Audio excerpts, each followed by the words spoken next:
The University of Tennessee and former Chancellor Beverly Davenport have agreed to part ways. Today, a Board of Trustees committee voted to approve a separation agreement giving Davenport more than $1.3 million. The deal saves the school money over the long term. It comes more than a month after the president fired Davenport. She was appointed chancellor less than a year and a half ago on December 15th of 2016. This is your chance to weigh in. Who do you think benefits most from this deal? You can vote right now at WBIR.com/vote. or through the WBIR app. 10 News reporter Mark Salinger shows us some specifics tied to that deal. Mark?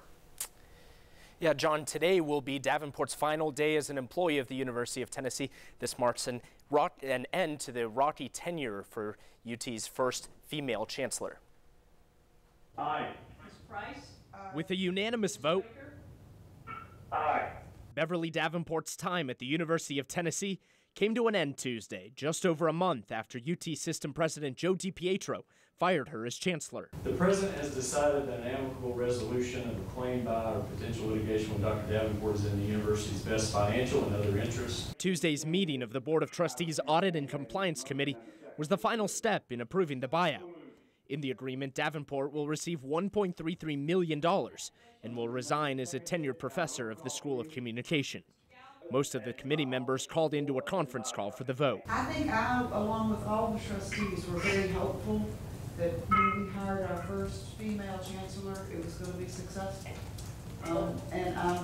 I'm sorry that it was not a successful outcome. The agreement also states that Davenport cannot seek re-employment with the university or the state of Tennessee. Dr. Davenport's employment will end today. Today she irrevocably resigns. The university says none of the money used to fund the buyout will come from taxpayers, student tuition, or donor funds. University of Tennessee General Counsel Matthew Cognians says it will all come from licensing revenue and interest income. John Curry, number 1.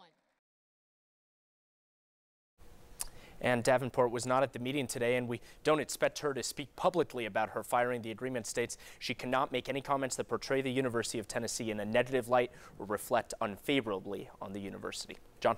Mark, thank you. Not a lot of votes today, but you can see it splitting down the line there. A few more voting for Davenport, getting the better end of this deal. Our coverage continues online at WBIR.com. Full details of the agreement, the termination letter that she received, and how students and faculty are responding after her firing. That is online at WBIR.com.